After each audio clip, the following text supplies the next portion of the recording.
Voilà, pour ce film intense, qui reste bien sûr une fiction, c'est important de le rappeler, mais qui pose tout de même la question du contrôle des médicaments et des scandales à répétition. Les chiffres sont considérables.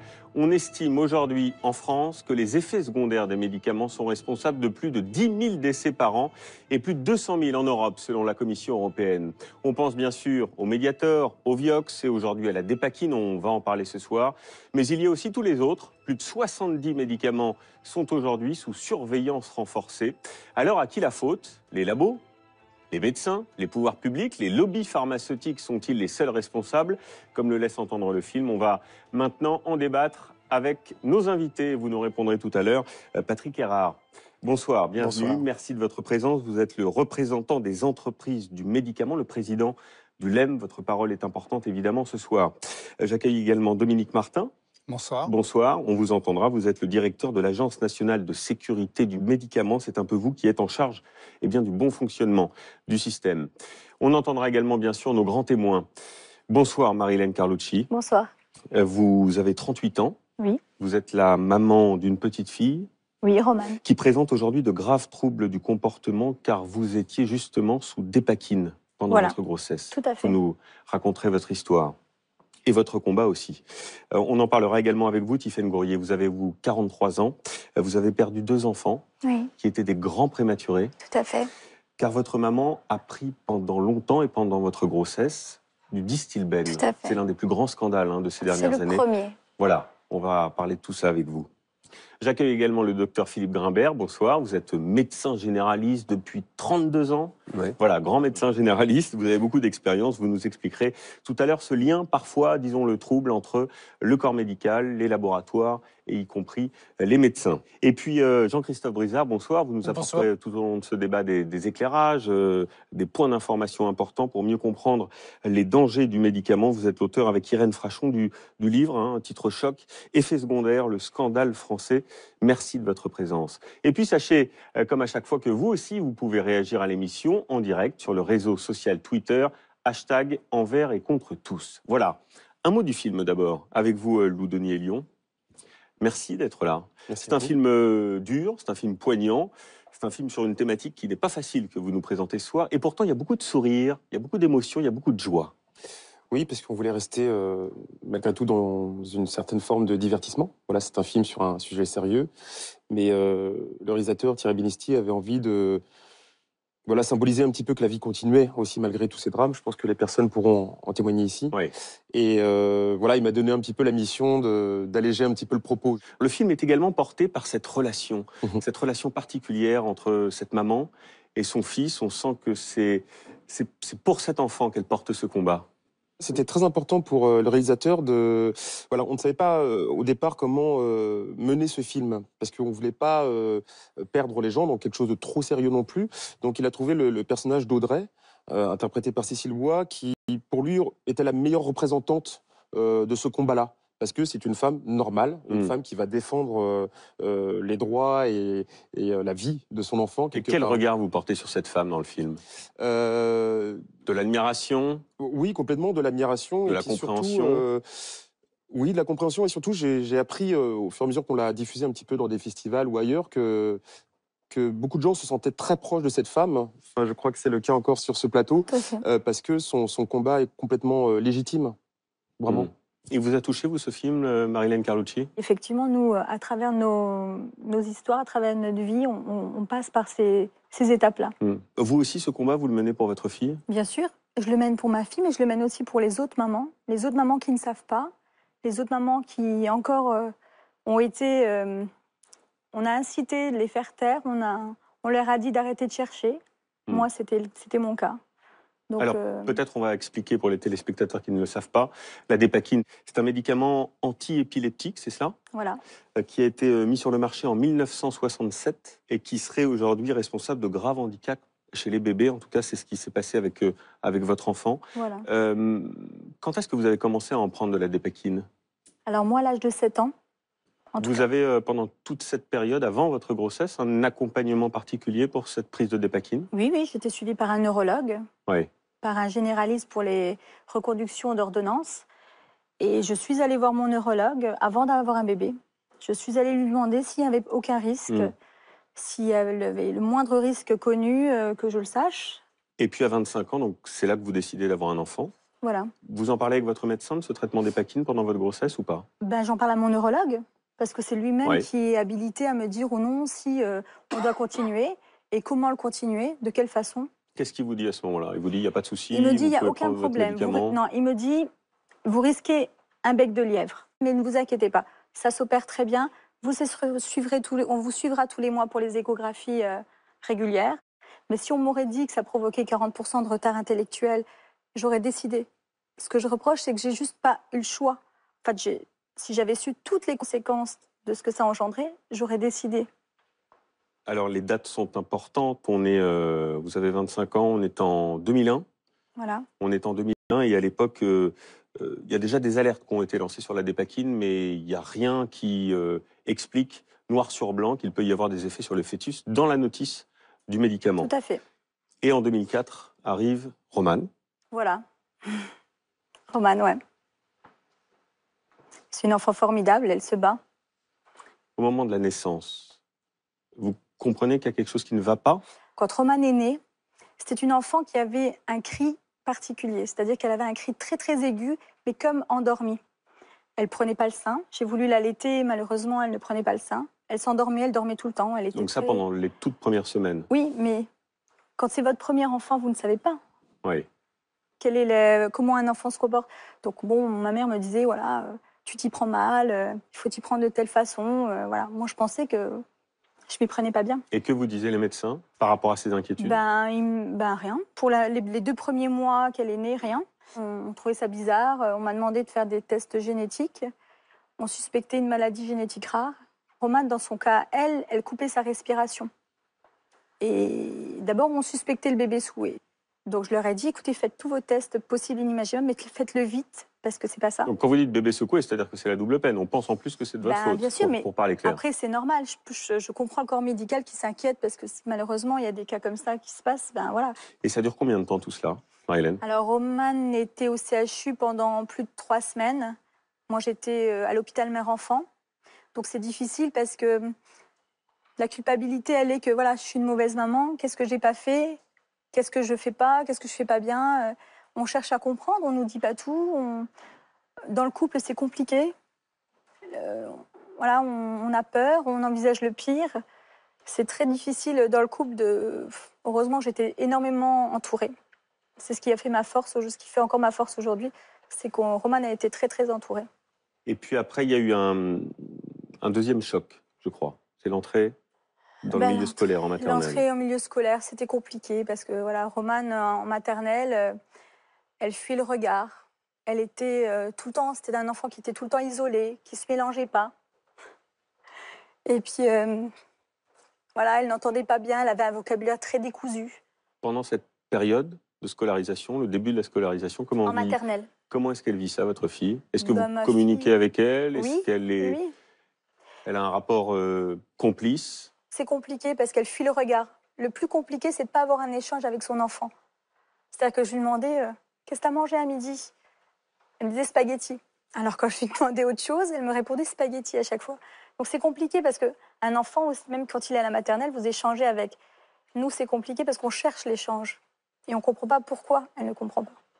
On m'a privée d'une partie de l'enfance de ma fille.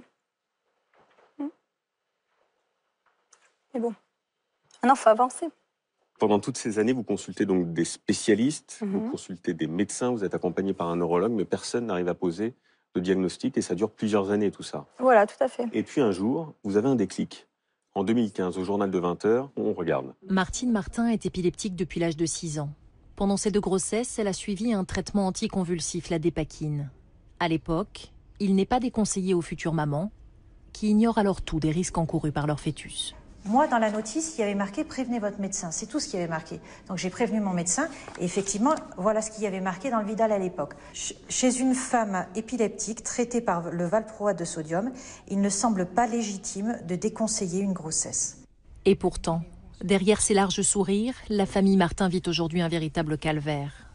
Les 2 enfants sont nés avec un spina bifida, une malformation liée à un défaut de fermeture de leur système nerveux. Là, j'étais toute seule, j'étais devant mon ordinateur et je me suis mise à pleurer parce que tout de suite, la culpabilité. Mais pourquoi j'ai pris ce médicament? Mais pourquoi on m'a rien dit? Mais pourquoi on m'a pas informée? Comment ça se fait? C'est pas possible. Pourquoi les médecins ne m'ont pas informée? Voilà, Marine Martin qui est donc aujourd'hui à la tête de l'association des victimes de la dépakine. Est-ce que ce sentiment de culpabilité dont elle parle, vous l'avez eu? Je l'ai eu et je l'aurai toujours. Je l'aurai toute ma vie. Parce que c'est nous qui avons pris. On s'est soignés, on a empoisonné nos enfants. Donc on aurait pu nous dire, mais on ne nous l'a pas dit. Quand vous voyez ce témoignage, vous comprenez immédiatement que vous aussi, Alors c'est vous êtes une victime dépakine? C'est ma sœur qui a regardé la télé, qui m'a téléphoné en catastrophe et qui m'a dit « Marilène, regarde cette émission, c'est pas possible, c'est tout à fait les traits de Romane, je suis sûre que c'est ça, va renseigne-toi ». Et j'étais en train de voir une neuropédiatre. Et on m'a dit, ma neuropédiatre m'a regardée, m'a dit « Mais vous vous rendez compte tout ce que vous avez fait subir à votre fille ?» C'est-à-dire qu'on vous a On m'a culpabilisé. culpabilisé, tout à fait. La gravité des choses, c'est qu'on m'a culpabilisé. On m'a dit, vous vous rendez compte, tout ce que vous avez fait subir à votre fille, elle a un retard, point. Arrêtez de chercher.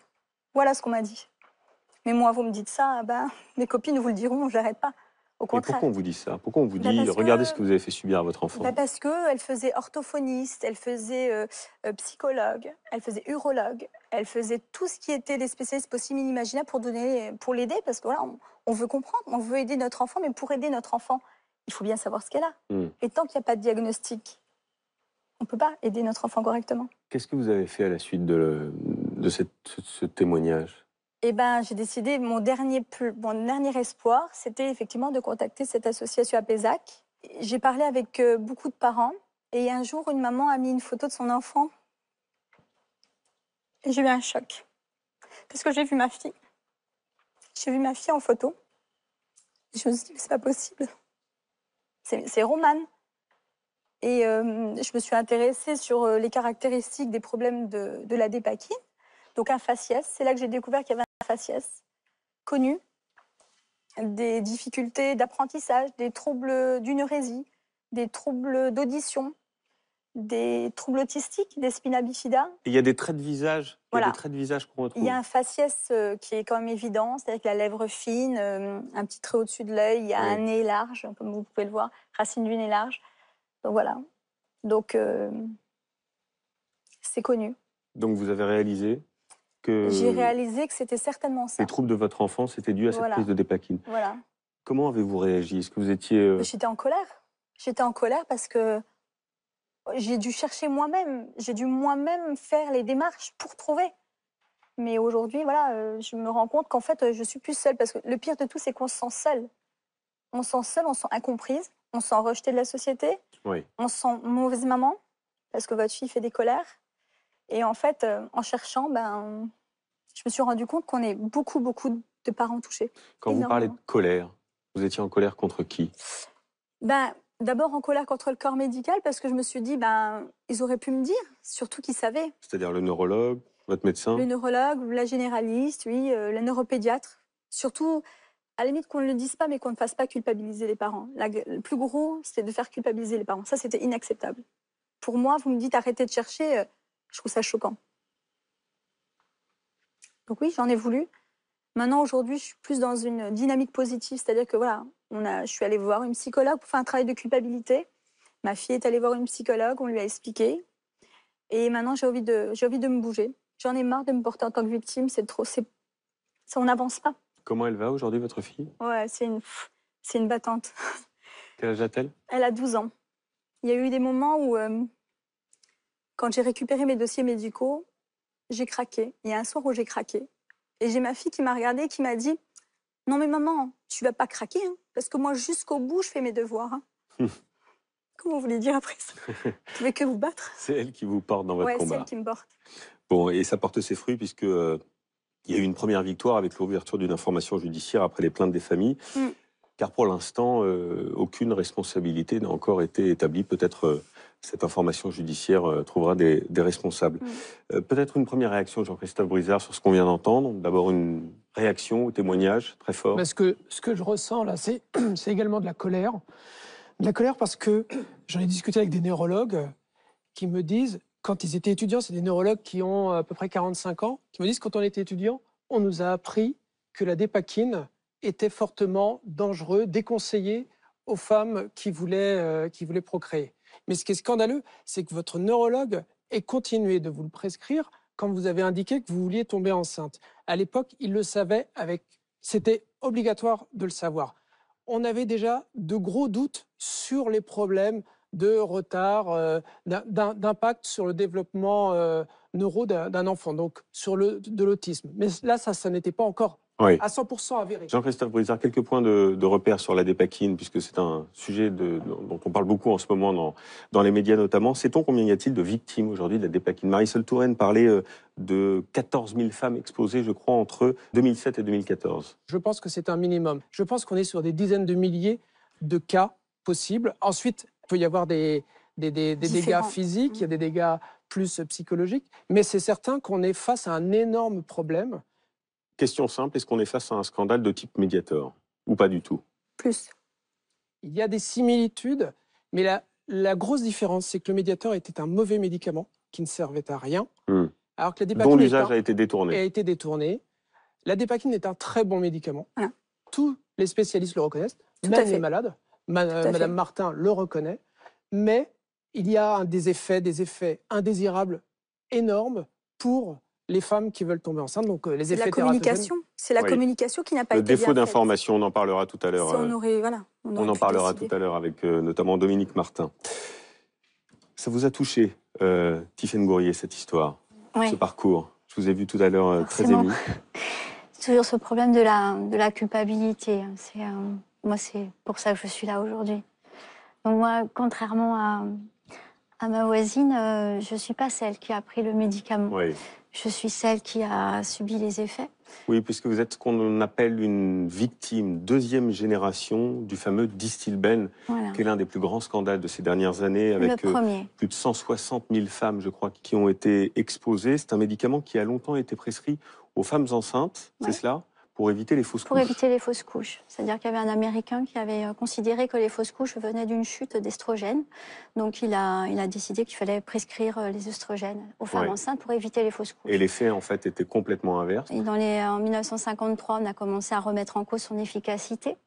Et en 1971, il a été même prouvé sa nocivité, avec un lien évident avec un type de cancer très particulier. Oui, c'est un point important que vous évoquez, puisqu'il a été interdit aux États-Unis en 71, mais il a fallu attendre 77 pour que le produit soit interdit en France. La France attendait des confirmations d'autres études pour être persuadée que ce médicament était nocif. Donc moi, je suis née en 73, en plein apogée de ce médicament, où il était déjà interdit dans d'autres pays. Et en France, c'est presque la période où il a été le plus prescrit. Alors, on va revenir un peu sur votre histoire aussi. Quand est-ce que vous avez réalisé que vous étiez une victime, si je puis dire, du Distilben? Je l'ai découvert peu de temps après la mort de mon premier bébé, qui est donc né en 2001. Donc j'étais enceinte de 6 mois. J'avais une grossesse sans aucune difficulté, sans aucun signe précurseur qui nécessitait un suivi particulier. Donc j'étais enceinte de 6 mois. J'étais prise ce jour-là de contraction, pareil, mon premier enfant, donc on ne sait pas trop. Donc je pars à la clinique, persuadée qu'on va me faire quelques examens, qu'on va me garder au repos, et là on m'annonce que de suite j'allais accoucher. Donc ça a été très brutal. J'ai accouché effectivement, comme les médecins disent, en effet coup de canon. Hein, moi ça mérite d'être clair. Parce que vous aviez, pour être tout à fait clair, une malformation à l'utérus. Au niveau du col. J'ai une défaillance au niveau du col. À quel moment vous prenez conscience et vous comprenez que cette malformation est due à la prise de Distilben? Il a fallu comprendre pourquoi ce bébé était né brutalement, pourquoi il était mort. Donc il a fallu faire des examens, autopsie, examens sur moi, etc. Rien, tout était négatif. Et là, on a demandé si ma maman avait pris des médicaments pendant sa grossesse. Donc, elle a ressorti mon dossier, 1972. Et première pièce qu'elle trouve en ouvrant ce dossier, c'était des prescriptions de Distilben. Donc, moi, j'avais Elle avait gardé ses ordonnances. Oui. On ne sait pas pourquoi. On ne sait pas. Est-ce que c'était parce qu'elle était enceinte? Est-ce que c'est parce que le fait de prendre un médicament enceinte? J'en sais rien. Pourquoi? On se pose toujours la question. Et quand vous montrez ces ordonnances, Mon les médecins, le corps gynécologue médical comprend ouais, tout de suite. Tout de suite. Moi, mon gynécologue, j'ai eu la chance de tomber sur un gynécologue qui n'était pas dans le déni et qui a tout de suite fait le lien. Quelle a été votre réaction et peut-être aussi celle de votre maman quand vous apprenez qu'à cause de cette prise de Distilbène, vous êtes handicapé? Ça a été... Moi, il fallait que je me remette. De toute façon, j'étais dans un deuil. Il fallait que je me remette. Donc ça, j'étais dans un autre travail.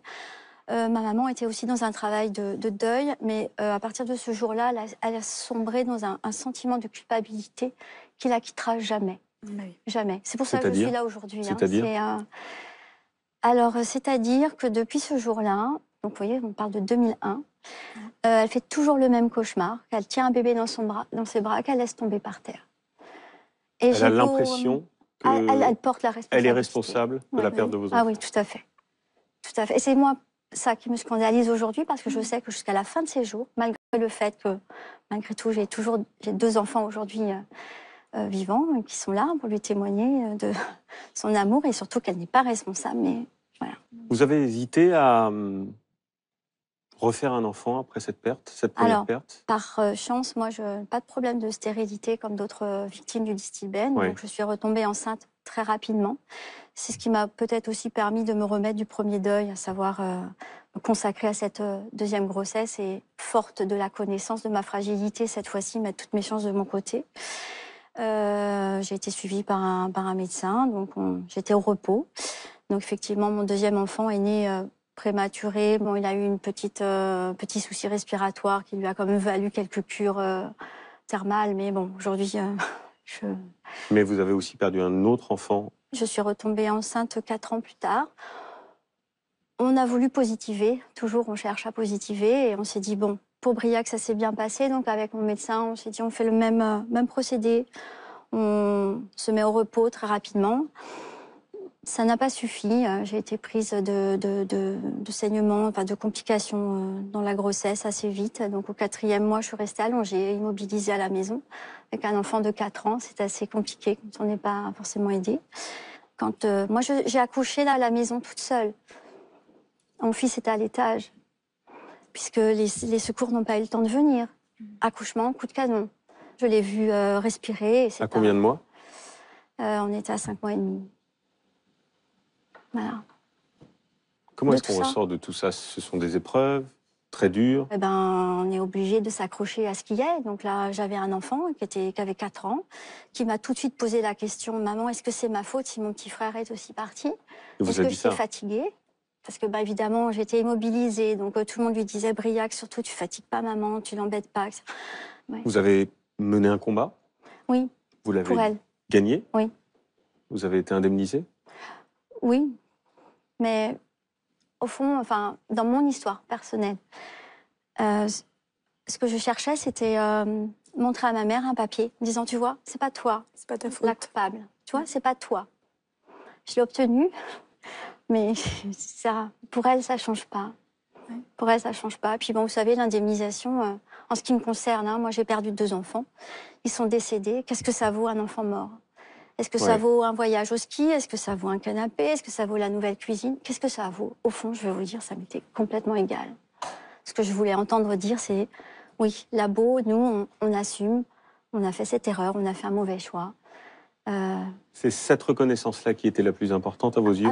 La reconnaissance en tant que victime? C'est ça, bien sûr. Tout à fait. Après, et la reconnaissance d'une responsabilité? Voilà, pour ma mère. C'est ce qui nous aide à faire le deuil, je crois.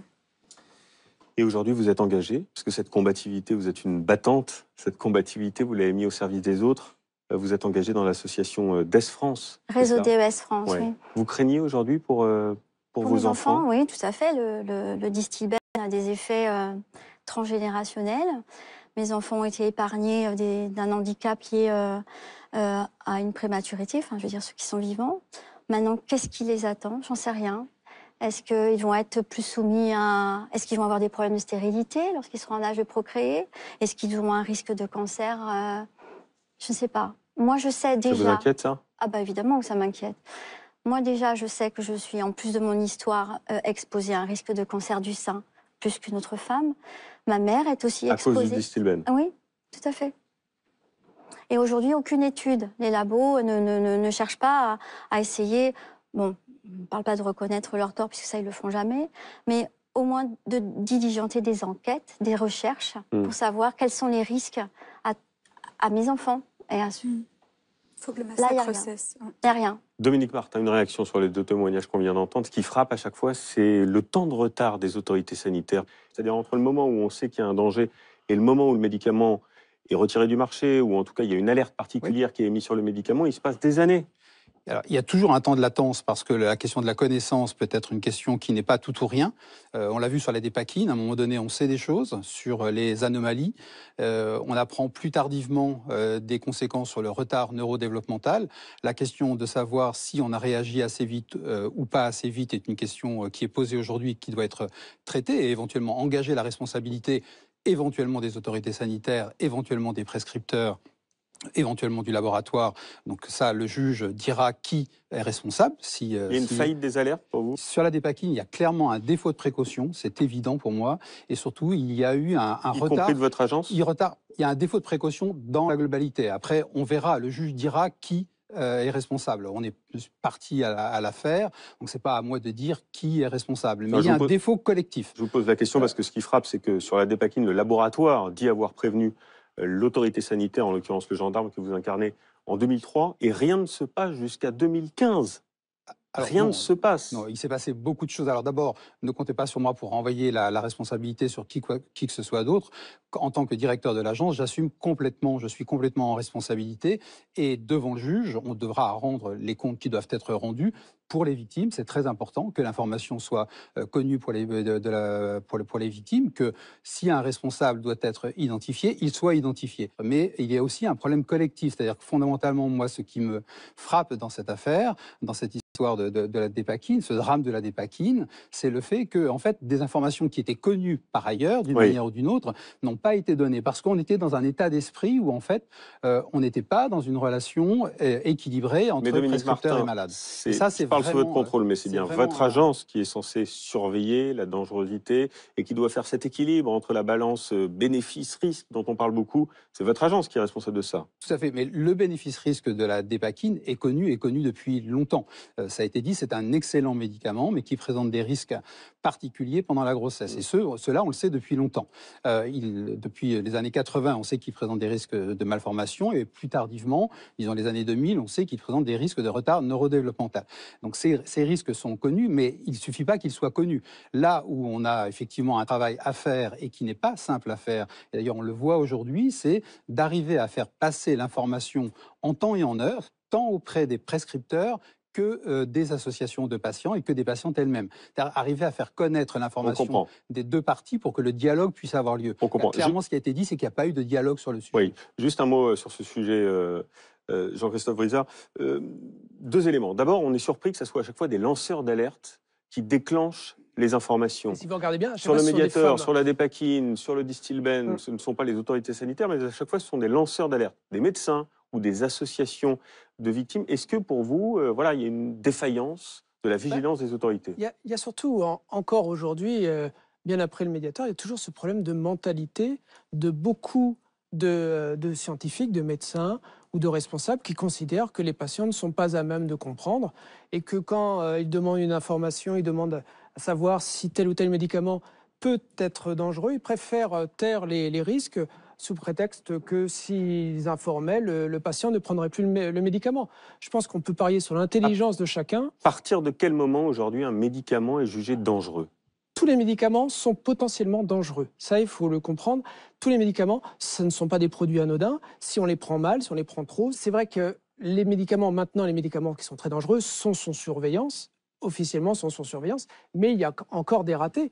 Et on nous avait dit, Xavier Bertrand, ministre de la Santé, après médiateur, avait dit plus jamais ça. Oui. Je vous assure, ça n'arrivera plus jamais. On change le nom de l'agence du médicament, ça n'arrivera plus, et on a la dépakine aujourd'hui. Patrick Erard, votre réaction, vous représentez ici les entreprises du médicament. On a aussi le sentiment qu'il y a un défaut d'information de la part des autorités sanitaires, mais aussi des laboratoires. Pourquoi le laboratoire n'écrit pas dès 2003, noir sur blanc, que la dépakine est dangereuse pour les fœtus? Alors, d'abord, si vous me permettez, le médecin que j'ai été et que je reste a été très touché par les 2 témoignages que j'ai entendus. Et il fait contraste, quelque part, avec le film que vous avez proposé, qui est un excellent thriller, mais que j'aurais plutôt rangé dans la catégorie esprit criminel. Et vous doutez bien qu'il y a là un contraste qui, moi... c'est une fiction, mais qui raconte une réalité. Oui, mais qui pose un peu question dans l'introduction d'un débat qu'on voit chargé d'émotions, important, sur un sujet sérieux, sur lequel les industries du médicament sont pleinement impliquées, bien évidemment, parce que c'est ce que nous voulons, c'est soigner, évidemment, et en aucun cas faire du mal. Le regard que... Mais quand il y a des défaillances, on a le droit de le dire aussi. Mais les défaillances, encore une fois, et ça a été expliqué par Dominique Martin, elles ne sont pas nécessairement liées à tel ou tel acteur. Elles peuvent être sur liées le aussi... défaut d'information, s'il vous plaît. Il y a un système qui, en France, comme dans le monde entier, implique que tout industriel doit tenir au courant, au fil de l'eau, par un mécanisme qu'on appelle la pharmacovigilance, les autorités sanitaires de tout effet secondaire déclaré. Oui. Et cette obligation permet de connaître dans la vraie vie ce qu'un médicament donne comme bénéfice, mais aussi évidemment comme risque. Donc l'information, elle est de fait produite, mais avant de déterminer qu'un effet secondaire est imputable à un médicament, il faut évidemment avoir un certain nombre d'éléments, il faut avoir des éléments statistiques, il faut avoir des éléments de certitude pour que l'information puisse ensuite être donnée en toute sécurité. Mais soyons précis, sur la dépakine, je repose ma question. Pourquoi est-ce qu'une alerte est lancée par le laboratoire en 2003 auprès des autorités sanitaires et pourquoi rien n'est écrit noir sur blanc sur la notice? C'est pas à moi de le dire. Encore une fois, ça sera aux enquêtes d'établir s'il y a eu une défaillance à un moment ou à un autre. Mais vous pouvez dire, effectivement, ça n'est pas tout à fait normal. Moi, je ne suis pas là pour dire ce qui a pu se passer ou pas. D'ailleurs, je ne suis pas forcément au cœur de ce dossier pour le compte de l'entreprise qui produit le valproate de sodium, c'est la dépakine. Donc, je n'ai pas à répondre à cet élément-là et je n'en ai pas les moyens et c'est aux enquêteurs de le faire. Ce qui est important, encore une fois, c'est que les téléspectateurs comprennent que dans le médicament, il y a d'abord un bénéfice, mais il y a toujours un risque. Que ce risque, il doit être donné en information par les prescripteurs, par l'entreprise évidemment qui suit au fil de l'eau la vie de son médicament, par les autorités sanitaires pour que les patients puissent bénéficier, ça c'est très important, de leur libre arbitre lorsqu'il y a une décision grave à prendre. Le témoignage que vous faites, madame, est éloquent. Comment... la médecine, c'est compliqué. Quelle décision dois-je prendre? Je suis une femme en âge de procréer, je suis stabilisée sous un traitement qui m'empêche d'avoir des crises d'épilepsie, qui est une maladie grave. Je veux avoir un enfant, je sais que si j'arrête mon traitement, je me mets en danger, je sais que si je le continue, je mets en danger la vie de mon enfant. C'est une décision très, très compliquée. Et c'est une décision qui doit être faite dans la transparence, dans la pédagogie, dans lequel le rôle Mais là, vous comprenez qu'il n'y a pas eu de décision à prendre parce que madame n'a pas été informée des dangers. J'ai pas eu le choix de choisir. C'est précisément ce dont on discute dans le débat. Mais le principe même de ce que j'appelle de mes voeux, c'est que nous garantissions dans ce pays et dans le monde en général la sécurité par l'information et la transparence des informations dont nous disposons. On va regarder ce court sujet parce que l'industrie pharmaceutique, ce sont eux qui financent les essais cliniques, la recherche, la communication autour du médicament. C'est une réalité qui pose question. Vous nous donnerez votre avis dans quelques secondes. C'est aussi d'ailleurs l'avis des politiques, puisque plusieurs textes de loi ont vu le jour pour plus de transparence. Mais est-ce le cas? Eh bien, on regarde. Thérapie de choc annoncée ce matin par Xavier Bertrand.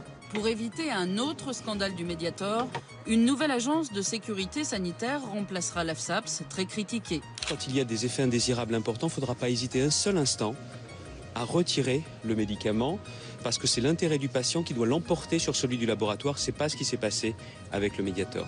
Deuxième chantier, le nombre de médicaments doit diminuer. Tout nouveau médicament devra être plus efficace que ceux déjà autorisés. Le projet de loi traque aussi les conflits d'intérêts.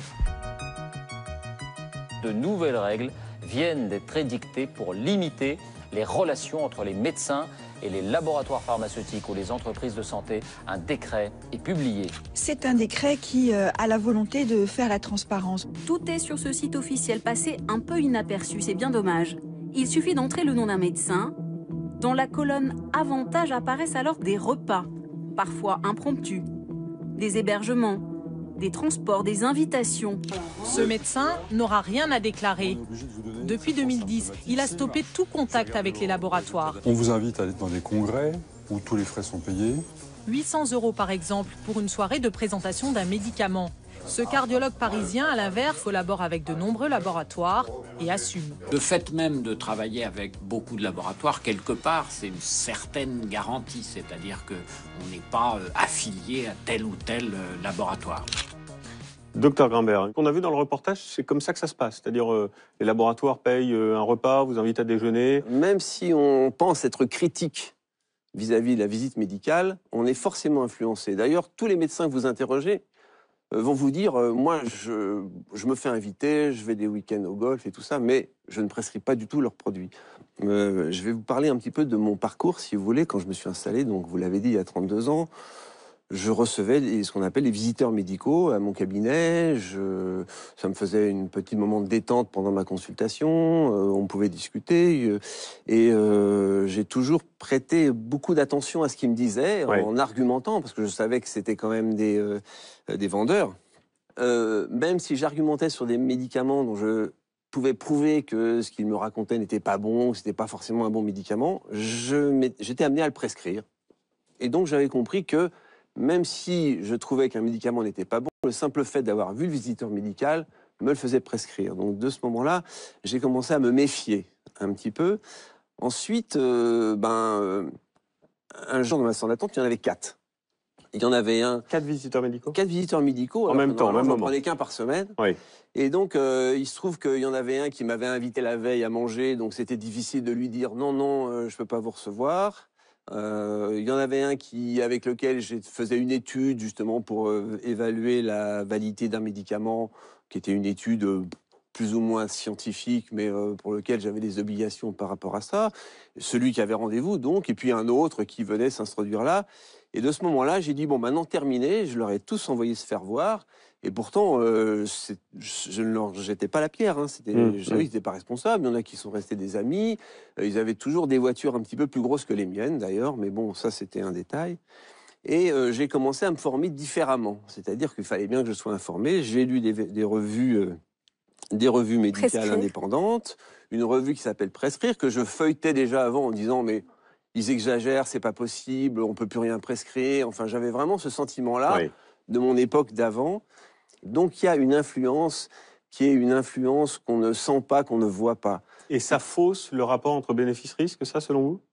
Complètement. Pour quelle raison? Moi, dans les deux, depuis que j'ai arrêté de subir, entre guillemets, l'information des laboratoires, mes ordonnances se sont clairement allégées et je ne pense pas que mes malades vont plus mal. En quoi c'est grave? En quoi ça change la donne? Le vrai scandale, c'est que les médicaments sont vendus comme des produits de consommation courante. Et parce qu'il y a des tels enjeux financiers avec certains médicaments qu'on donne maintenant non plus aux malades, mais en prévention, donc à des biens portants. Et donc, on fait croire aux gens que la médecine, c'est des médicaments et de la technologie. Et ça fait quelques années un petit peu que c'est comme ça. Dans le film, on parle d'un rhume. Le rhume, c'est pas une maladie. Il n'y a pas de traitement pour le rhume. Donc, trouver un médicament qui va soulager quelques symptômes désagréables alors que ce sont des réactions normales de l'organisme, on peut se demander si ça a un intérêt. Alors, Patrick Erard, est-ce que ce système est normal? Des médecins qui sont en partie sous influence des laboratoires qui payent les formations continues des médecins, qui payent quasiment l'intégralité de la recherche sur les médicaments et qui pratiquent aussi les essais cliniques. C'est-à-dire que vous testez, les laboratoires testent leurs propres médicaments. Mais heureusement, parce que sinon vous n'auriez pas d'innovation, vous n'auriez pas le bénéfice des traitements qui sont proposés par mais avec des histoires de gros sous à l'arrivée quand même. Attendez. D'abord, il faut enlever ce fantasme qu'il y a, je ne sais pas, vous avez cité des parties de golf, enfin tout ça est ridicule. Depuis les années 92, il y a des règles très strictes qui régissent les relations entre l'industrie du médicament et les médecins et les professionnels de santé en général. Toute invitation qui se fait à des congrès scientifiques, toute rémunération qui peut se faire dans le cadre d'un protocole, d'un essai clinique pour lequel on rémunère des médecins ou des hôpitaux universitaires, se fait selon des règles précises, après accord du Conseil national de l'ordre des médecins, et avec la publication des liens d'intérêt qui se fait maintenant sur un site gouvernemental. Donc les choses se sont extraordinairement clarifiées. Mais parce que les pouvoirs publics ont mis leur nez dedans. Mais ça date la transparence, c'est eux qui le réclament. Depuis 1992, c'est déjà ces règles. Et je peux assurer aux téléspectateurs qu'aujourd'hui, ces histoires, telles que d'ailleurs c'est montré dans le film, qui sont complètement ubuesques, de lobby absolument outranciers. Donc il n'y a pas de lobby du laboratoire en France. Ça n'existe pas. Je ne peux pas approuver. Je ne peux pas approuver des pratiques de ce style. Donc, très clairement, tout est fait, et l'institution que je préside garantit grâce également à un organisme de déontologie qui est le CODEM, garantit les bonnes pratiques dans notre profession. Ça, mais c'est normal pour vous que les laboratoires s'occupent de toute la chaîne du médicament. Il est normal que les professionnels de santé que nous sommes garantissent l'information la plus transparente possible et la plus objective possible sur les produits qui sont dispensés. Il est normal que nous accompagnions la formation médicale continue. Il est normal et surtout nécessaire que nous fassions la recherche. Je voudrais juste, si vous me permettez, de terminer là-dessus. On essaye de jeter un regard sur l'industrie du médicament et sur le médicament qui est un regard extrêmement négatif. Moi, je pense aux téléspectateurs qui nous écoutent, il y a parmi eux des patients, il y a des aidants, il y a des familles de patients. Le regard qu'ils portent sur le médicament, c'est d'abord le regard de ceux qui se battent contre le cancer, qui aujourd'hui ont guéri de leur cancer du sein, de la prostate ou du cancer digestif. Personne ne remet en cause l'apport du médicament dans la santé publique. On est tous d'accord là-dessus, je crois, monsieur Erard. Je dire ça sur ce plateau. Car s'il n'y avait pas ces innovations, il n'y aurait pas de gens qui puissent aujourd'hui dire « je suis guéri d'hépatite C ». S'il n'y avait pas ces innovations, il n'y aurait pas des gens qui aujourd'hui retrouvent l'espoir de se battre contre des cancers qui engagent le pronostic vital, le mélanome, le cancer du poumon, le cancer du pancréas. Vous avez raison de le rappeler, les médicaments sont importants. Mais je le rappelle parce qu'il n'y a pas de risque sans bénéfice. Et il ne peut pas, hélas, y avoir de bénéfices sans risque. Mais il y a quand même des scandales. À monsieur, excusez-moi, parce que ça fait plusieurs fois que vous attaquez notre film, je ne comprends pas pourquoi. Enfin, je suis ravi de vous avoir diverti, en tout cas. S'il vous plaît. Vous avoir diverti. La parole. Mais je crois que vous n'avez pas été bien attentif au film, parce que justement, dans ma plaidoirie de la fin du film, je ne remets absolument pas en cause l'industrie pharmaceutique, mais j'appelle à la vigilance. D'ailleurs, pour ce film, nous avons été aidés par des journalistes, certains même qui subissent actuellement des pressions. Enfin, en tout cas, la journaliste avec qui j'étais en contact voilà, me parlait de tout ce qu'elle avait dénoncé, qu'elle avait souvent des appels pour lui dire de ne pas sortir tel article ou telle chose. Donc, vous nous dites aujourd'hui que tout ça n'existe pas. Alors évidemment, j'ai beaucoup moins de crédit que vous, monsieur, mais je voulais signaler juste que dans ce film-là, justement, nous ne remettions pas en cause l'industrie pharmaceutique. Voilà, les médicaments sont utiles. Personne ne le nie, et heureusement qu'ils sont là, car ils nous aident à guérir et à être en bonne santé. Mais il y a tout de même des scandales, et on est surpris, Jean-Christophe Brizard, que le principe de précaution qui fait aujourd'hui foi dans notre société pour l'alimentaire, pour l'automobile, pour l'aérien, ne s'applique pas comme tel pour le secteur des médicaments. Votre point de vue là-dessus ? Mon point de vue est le suivant, c'est que pour moi, c'est la faillite de l'État. L'État a laissé faire des privés, des entreprises, à gagner de l'argent, beaucoup d'argent quand même. C'est un secteur qui ne connaît pas trop la crise. On est à peu près à 50 milliards de chiffre d'affaires annuel, hein, si M. Erard, si je ne me trompe pas, avec des bénéfices qui sont bénéfices nets qui sont aux alentours de 20%, sachant que l'automobile, le secteur automobile, on est à 5-6%. Mais sur le principe de précaution. Et donc, ce principe de précaution, quand d'un côté il y a énormément d'argent en jeu, peut faire basculer du côté du laboratoire plutôt que du côté du patient. Parce que sinon, si à la moindre alerte, je l'annonce à mon patient et que le médicament se vend moins, c'est quand même des millions d'euros qui d'un seul coup rentrent en moins dans les poches des laboratoires. Les laboratoires font très bien leur métier, mais ils sont aussi là pour faire de l'argent et c'est à l'État de protéger les patients, de protéger les médecins par rapport au labo, parce que contrairement à ce que vous dites, Monsieur Erard, je peux vous assurer que j'ai des témoignages actuels de médecins qui me disent qu'ils sont invités dans des restaurants gastronomiques encore aujourd'hui, juste pour discuter, pour prendre en compte les nouveaux produits. Ils ont juste peur de témoigner parce qu'il y a une vraie pression. Dominique Martin. Un organisme de déontologie qui s'appelle le CODEM, s'ils peuvent signaler tout abus, et je ne les approuve pas, je les condamne. Dominique Martin, sur ce point, y a-t-il besoin d'un rééquilibrage? Est-il normal que les laboratoires s'occupent de l'ensemble de la chaîne de mise sur le marché d'un médicament, y compris des tests sur les médicaments? Alors, ils s'occupent de l'ensemble du produit qui leur appartient. Hein, mais par contre, tout ça dans un cadre qui est très contrôlé. Mais la grande nouveauté, moi, je voudrais insister, c'est ce que nous enseignent les témoignages qui ont été donnés, c'est la place du patient. Parce que je pense que tout ça, c'est un système qui est complexe et qui marche d'autant mieux, et c'est ça un peu le contrepoids, que les patients ont accès à l'information et ont accès à la parole. D'ailleurs, aujourd'hui, les patients, depuis 2012, peuvent eux-mêmes directement déclarer les effets indésirables. Il suffit d'aller sur le site de l'ANSM. Et l'autorité sanitaire a aussi besoin des patients et a aussi besoin des associations de patients, dont je tiens à dire qu'elles sont présentes dans la gouvernance de l'ANSM. C'est absolument... Les choses avancent, c'est ce que vous dites. Par contre, moi, en ayant rejoint un groupe de médecins spécialisés qui s'appelle le CAMS, il y a un médecin qui a signalé, il y a des années de ça, le problème de la dépakine, le problème des effets tératogènes. Mais le plus important aujourd'hui, c'est pas ça. Le plus important, c'est quelles sont les prises en charge pour nos enfants. Parce que c'est bien beau de parler d'indemnité. Moi, le plus important, et je m'inquiète pour son avenir, c'est quelle est la prise en charge pour mon enfant. Patrick Harre, votre réaction là-dessus? Il y a une problématique de prise en charge, mais aussi de reconnaissance d'avoir été une victime. Ça, c'est important. Ce à quoi je suis très sensible dans votre témoignage, madame, c'est le fait qu'effectivement, on ne peut pas laisser les patients ou les patientes qui sont victimes d'un aléa thérapeutique en général ou du médicament en particulier trop longtemps dans l'attente d'une réponse, que ce soit dans la prise en charge, surtout dans le suivi et éventuellement dans l'indemnisation. La prise en charge est essentielle parce que le sentiment de culpabilité que vous avez, madame, c'est aussi le sentiment d'être seul et de ne pas être encadré dans le suivi de sa propre pathologie ou de celle de son enfant. Ça, c'est pour le constat, mais la solution. Il existe un système en France qui est remarquable, qui est l'ONIAM, qui est un système qui indemnise les victimes d'aléas thérapeutiques. Je crois qu'il faut travailler autour de ce système pour le développer et faire en sorte, et c'est d'ailleurs la position qu'a prise la ministre tout récemment en ce qui concerne précisément la dépakine,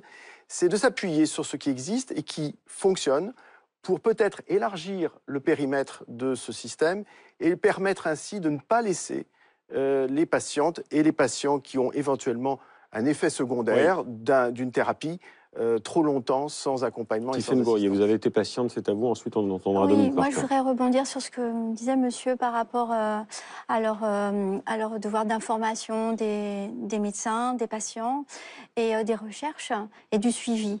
En ce qui nous concerne, nous, victimes du Distilbène, l'information, on s'est battu pour la donner aux médecins parce qu'on est encore confronté au déni de certains gynécologues. Quant au suivi, je peux vous dire qu'il y a absolument rien qui est fait pour nous. Je n'ai pas connaissance que le labo ait cherché à mettre en place des protocoles de soins pour moi qui suis donc exposée à un risque de cancer. Là-dessus, il faut que je prouve à mon médecin et que je lui montre le résultat de l'étude que notre association a menée il y a 2 ans sur les effets Distilbène sur les 3 générations. Il a fallu que je montre à mon médecin et à mon pédiatre qu'il y avait des effets. Donc c'est à moi de faire, c'est pas le labo qui est intervenu là-dessus. Je peux vous dire que les médecins n'ont pas eu d'informations là-dessus. Aujourd'hui, mes enfants à moi et ceux de la 3e génération, et je pense aux grands prématurés qui ont des séquelles aujourd'hui, il n'y a aucun suivi. On a voulu faire et on a proposé une étude et une recherche. On a l'équipe scientifique, elle est là, elle est prête à le faire. Nous, on est prêts aussi à faire cette recherche. Ça nous a été refusé. Un mot de Dominique Martin, et ça sera le mot de la fin, sur cette reconnaissance des victimes. Est-ce que les choses ne vont pas trop lentement, au vu de l'enjeu et au vu de la souffrance qu'il y a derrière? Alors, oui. Toujours trop lentement, mais elles évoluent quand même de manière significative et grâce à l'énergie qui est déployée par les associations. Et on doit reconnaître, par exemple, que par exemple, sur la dépakine, le rôle de la PESAC est absolument majeur. C'est évident. Pour moi, c'est un ensemble, c'est-à-dire c'est pas l'un contre l'autre. On a besoin des patients, on a besoin des lanceurs d'alerte, on a besoin des associations. On a besoin que les patients puissent déclarer les effets indésirables. Ils donnent des informations sur les effets indésirables que ne donnent pas ni les praticiens ni les laboratoires. Donc c'est une information qui a une qualité particulière. Et nous, de notre côté, on a beaucoup de choses à faire. Pardonnez-moi, monsieur, mais sur les autodéclarations, donc des effets secondaires des médicaments, nous, Association Réseau DES France, il a fallu insister, il a fallu plusieurs mois pour qu'on vous demande de revoir votre système, ce qui n'était pas adapté à nous, puisque nous ne sommes pas, je ne suis pas la personne qui a pris le médicament. Et votre formulaire, tel qu'il était fait, nous empêchait de répondre. Et je rappelle que nous sommes 160 000 de ma génération et 108 000 de la 3e génération. Votre formulaire de déclaration des effets secondaires nous empêchait d'y répondre. Donc, il a fallu qu'on l'obtienne, nous, l'association. Voilà. Si vous voulez me faire dire que l'administration que je dirige est parfois lente, je le reconnais volontiers. Et mon engagement, c'est de faire en sorte que les choses évoluent plus rapidement parce que, voilà, on le voit, c'est extrêmement important. Voilà. Exactement. Il y a une volonté de vouloir reconnaître les victimes et on vous comprend. Il y a une volonté de faire avancer les choses qui ne vont peut-être pas assez vite, mais il y a cette volonté-là. Merci pour ces explications. Merci pour votre participation. C'est un sujet important que nous avons abordé ce soir. Jean-Christophe Brizard, je rappelle le titre de votre livre, Effets secondaires, le scandale français. C'est aux éditions First. Merci à tous les 7 pour votre participation. C'est la fin de cette soirée continue. Merci à Emmanuel Franck pour la préparation, à Philippe Lallemand et ses équipes pour la réalisation, à Ophélie Raduro, Caroline Dumont et Géraldine Levasseur, et à toutes les équipes de MFP. Merci à vous, surtout, pour votre fidélité. Dans un instant, Frédéric Tadei et son émission Hier, Aujourd'hui, Demain. Merci, bonsoir.